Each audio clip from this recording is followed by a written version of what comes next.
Hello you fantastic people, and welcome back to Borderlands 3, to an extremely exciting episode of killing a boss in Borderlands 3 50 times, True Vault Hunter mode at Mayhem 4. If this is the first video you've watched from me, I have made like a whole series. We've killed like 20 plus name bosses since the Mayhem 4 update came out, and we've killed them all 50 times on True Vault Hunter mode Mayhem 4. Originally to find the Mayhem 4 dedicated drops, but we pretty much found all of those and there's none in the DLC. And then on top of that, it was to compare all the name bosses for their loot drops for just like sheer world drop numbers for anointed legendaries, class mods and artifacts, etc. And then by the end of it, we'll have a good comparison. So if we want anointed legendaries, we go to this person. If we just want a whole bunch of guns, we go to this guy. And if we want artifacts, go to this, etc. Now today's episode is extremely exciting because this boss is so damn good with literally everything, but it is a DLC 1 boss. So if you guys haven't played the DLC 1, go and play it and then come back and watch this video because it's going to have lots of good stuff in it. But for everybody else, today's episode is about Freddy the Traitor. He is one of the best bosses in Borderlands 3. Period. The first thing you're going to want to know is where to find Freddy. He's in the VIP tower entrance. The fast travel station is right here. If you run up here, there is a ammo dump right here, and there's also a little secret crew challenge boss. Not really secret, but a smaller crew challenge boss. Run through this hallway, and right where I am right now is where Freddy spawns. The only thing is, I'll show a run in a minute, if you log in and out, you have to kill a whole bunch of loaders in this area right here for him to spawn. It's about 10-ish or so. Depending on your build, that can be super quick, or that can take like 2 or 3 minutes and waste a lot of time if you're farming him like that. The best thing about Freddy is he is one of the fastest farms, if not the fastest farm in Borderlands 3.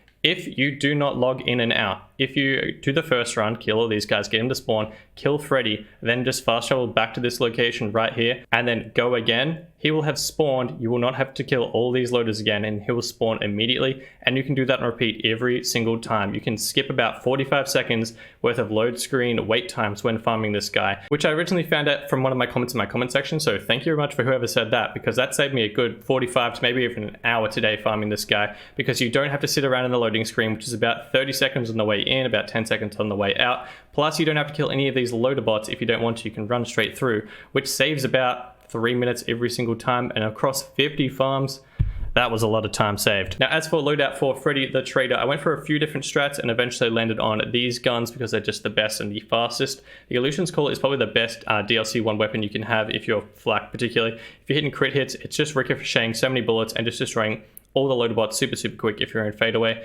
The Iron Cannon, if we go over here, the Iron Cannon is absolutely amazing, particularly if you're down, you can just one-shot anything and just get yourself back up straight away. The Rowan's Call was okay. I didn't end up using it towards the end because it was just faster to use the Iron Cannon. But say if a run goes wrong, you run out of rocket launcher ammo or something like that, you can just switch to the Rowan's Call, and it's just a great weapon. Hit him in the head a whole bunch of times, you get those bullets back in your magazine, and you destroy your shield really quick. And then my last weapon is another Iron Cannon. The top one here is for loader bots because it has corrosive damage, and this one is for Freddy because it will destroy his health super quick because it has the highest damage out of any of the ones I have. As for shield, like always, I just kept it with high capacity just because it's way easier. My grenade is a Vindicator Gas Coal, one of the best grenades you can have in DLC 1 because there's so many armored enemies. You just throw a whole bunch of these, you just spam them, and they just go and find all the enemies and destroy them for you. Super easy. Now, as for skill tree, I won't run through the entire thing because that takes way too long, and I can't bother doing that for all 25 videos in this series, but you guys can check it out if you guys want to just pause it. It is a high damage build which has a whole bunch of crit hit amplifiers, as well as getting your fadeaway back as quick as possible,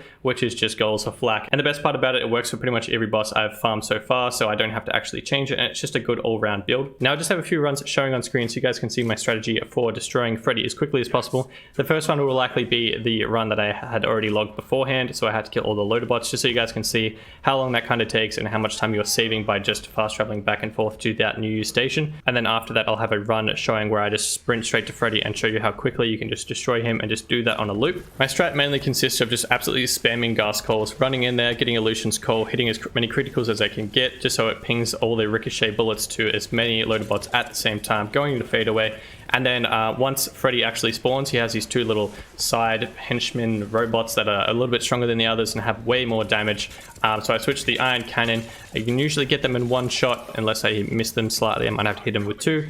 But super quick if you have one of those with high damage. And then for Freddy, I try and go into fadeaway. If you can hit him with the highest damage non-elemental one, in the head in fadeaway, you can one-shot him every single time. The only annoying part is he is super good at dodging shots. He can usually duck, sprint away. His head just moves slightly and you miss him really easy. But if you farm him enough, you can sort of tell when he stops to call in more loader bots, and that's when I go and fade away and he's still for just a few seconds. You can hit him in the head and one-shot him every single time. But while you guys are checking out the rest of the action, I shall read through the amazing stats that Freddy drops after 50 runs on True Vault Hunter mode Mayhem 4. The first being legendary items. After the 50 runs, Freddy dropped 158 legendary items, which is the second place out of all the bosses we've farmed in Borderlands 3 so far.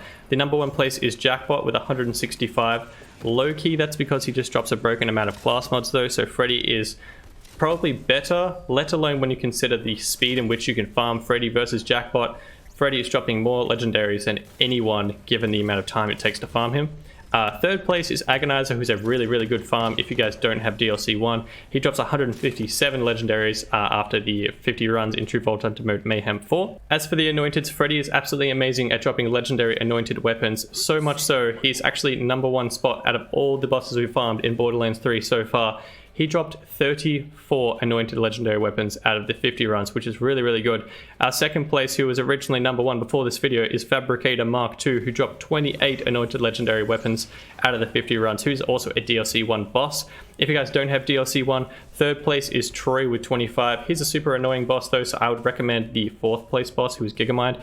He dropped 22 anointed legendaries and he's a way better farm than Troy. As for legendary class mods, Freddy is quickly turning into my favorite boss in Borderlands 3 altogether. He dropped 29 legendary class mods, which puts him in second place. Behind number one, Jackpot dropped 83, but to be honest, let's be real, that's going to be patched. It's just entirely broken. But for now, Jackpot is number one with 83. Freddy is number two with 29. But the best part about that is he doesn't just drop the new DLC class mods, which Jackpot does. He doesn't drop any of the old ones, where Freddy drops a good variety of all the new ones and the old ones, which is great, so you can just farm him for a good variety of class mods.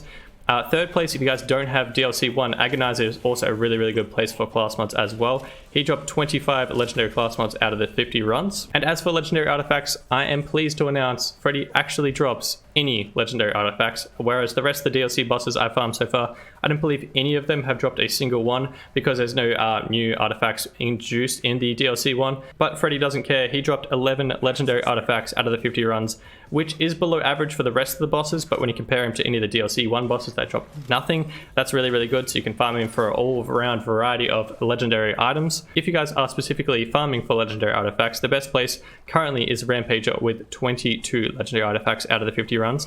Second place, Tyrene with 19, and third place, Grave Ward and General Traunt tied for 17 legendary artifacts. My recommendation out of those four would probably be Grave Ward or General Traunt because they're just way faster to kill. Rampager and Tyrene both have immunity stages, so given the amount of time you're putting into it, Grave Ward and General Traunt will be faster. And to be honest, I would still consider Freddy a viable option for legendary artifacts. He drops 11 legendary artifacts compared to the third place with 17. That is 6 less, but when you consider you don't have to wait for any load screens and you can just run in, kill him, look for artifacts, and do it again, it's so much faster than any boss in the game. If that continues to be a thing, he's definitely a viable option for any legendary item of any kind. As for dedicated drops, Freddy does already have a dedicated drop, which I have covered in another video. I'll leave it at the end card of this video so you guys can check it out if you would like. He does drop it almost guaranteed, I'd say about 95% of the time. I don't know if it's a glitch where he doesn't drop it, but I think I had about 2, maybe maximum 3 runs where he didn't drop me one. But regardless, super easy to get, way easier to get an anointment on it and to get just like the high damage one because he drops it every single time. I don't know if they're going to keep that in the game. Pretty much every boss in DLC 1 has a guaranteed drop or guaranteed drop. So it makes it super easy to get those and a higher damage one. I'm not sure if they're going to get rid of that later and make them harder to get, but regardless, I would recommend you guys going for those straight away, trying to get the best anointments, etc. Well, it's super easy in case they change it. Now, like usual, I will have a full list of all the legendary items that we got from Freddy after the 50 runs on True Vault Hunter mode Mayhem 4, which is a lot of legendary items. I'll have it pinned to the top of the comment section down below. If you guys want to check that list out, you are more than welcome to. And if you guys are missing any legendary items in Borderlands 3 still, feel free to leave in the comment section down below. The Borderlands 3 community is amazing with trading weapons and just giving them away for free because they're just awesome people. If I have them, I'm on PS4, I'm more than happy to add you guys on PS4 and send them to you because I have a bunch of extra legendary weapons after doing like 20 of these episodes. I have like a bunch of split screen accounts that are just filled to the brim with their banks, and my bank is full already, and they're just spare weapons that I don't use. So I'm more than happy to send them to you if you guys are missing something and I have it. If I don't though, I'm sure there'll be somebody down in the comment section that will be able to help you guys out, because people are just awesome in this community. Now tomorrow's video will be posted on New Year's Eve, at least Australia time, and I'm going to try and make it the biggest video I've made all year. It's going to be a summary of all the bosses we've farmed 50 times on True Vault Hunter mode, Mayhem 4. I don't think I've missed any of the main bosses so far. I think I've killed all of them. There is a few crew challenge bosses I'm still going to make an episode for, but they're not going to be really comparable to these guys when it comes to world drops. They're more just for dedicated drop finding, etc.